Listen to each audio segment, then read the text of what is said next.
Saya tanya nih, kenapa kita sholat?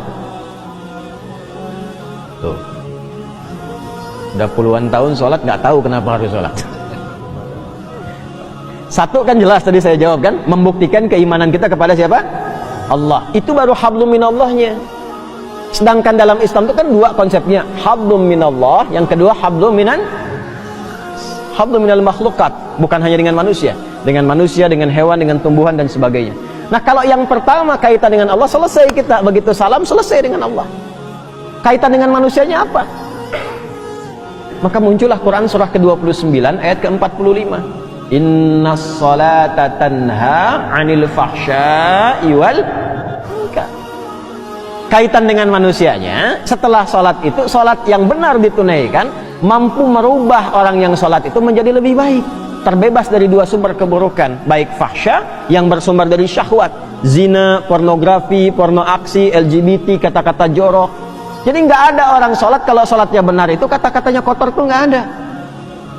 Nggak ada orang sholat yang terjebak LGBT. Nggak ada orang yang sholatnya benar yang senang pornografi. Nggak ada orang yang sholatnya benar yang senang dengan perbuatan-perbuatan menyimpang. Nggak ada. Ya contoh paling gampangnya kan dulu pezina banyak di era-era dakwah Nabi jahiliyah itu. Dan semua jenis zina mereka itu khatam. Semua jenis zina khatam. Tapi setelah mereka dididik dengan sholat, hilang semua zina itu. Bahkan memuliakan dengan sesama. Mungkar itu keburukan yang diingkari oleh hati, sumbernya nafsu perut dan akal. Nafsu perut itu karena terlalu lapar mencuri. Ditambah dengan akal, korupsi. Kan orang bilang kalau ayam mencuri, ya kan? Kalau lebih besar korupsi kan? Padahal sama-sama mencuri kan? Ya kan? Sapi makannya apa? Rumput. Nah, ada orang makannya aspal. Yang harusnya 7 cm jadi 5 cm jadi 2 cm gitu kan? Ya, nah itu mungkar namanya.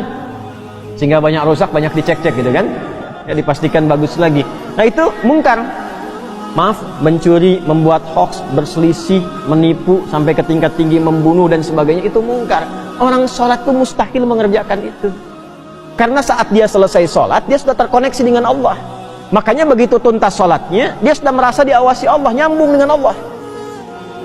Ya bagaimana orang diawasi Allah berbuat maksiat ketika dia sadar Allah mengawasinya?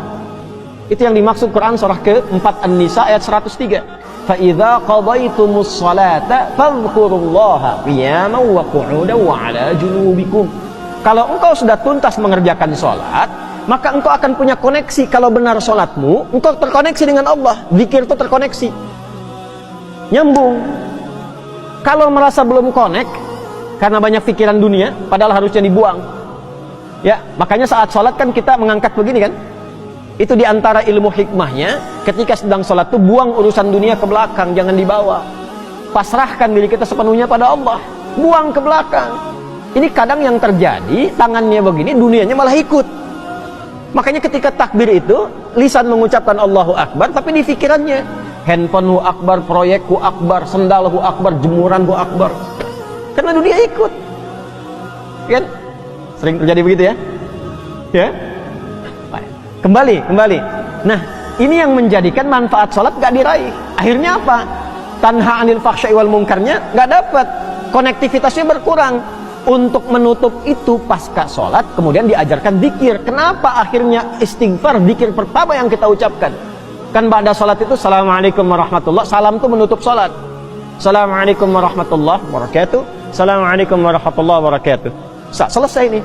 Bukankah setelah itu istighfar? Istighfar dulu kan? Kenapa zikir pertama urutannya istighfar? Karena kita memohon ampun kepada Allah, karena barangkali yang harusnya khusyuk itu maksimal terganggu dengan keadaan pikiran yang tidak bisa dikontrol. Itulah sebabnya.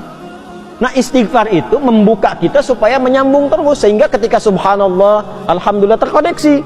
Keluar dari masjid sudah ingat Allah. Makanya kalau keluar dari masjid ingat Allah, tidak akan pernah terjadi tertukar sendal. Ingat Allah. Nggak ada kehilangan kotak infak. Nggak ada. Nah, kalau keluar dari masjid saja sudah bagus, apalagi dibawa ke rumah, dibawa ke kantor, nggak akan berbuat maksiat. Nah, itu tujuannya tanha anil fahsya'i wal munkar. Nah, yang bisa menyampaikan itu dan memastikan betul-betul menjadi baik, itu ulama pendidik.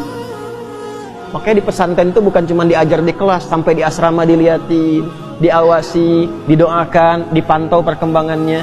Nah ini beliau Hadratus Syekh ini termasuk ulama pendidik.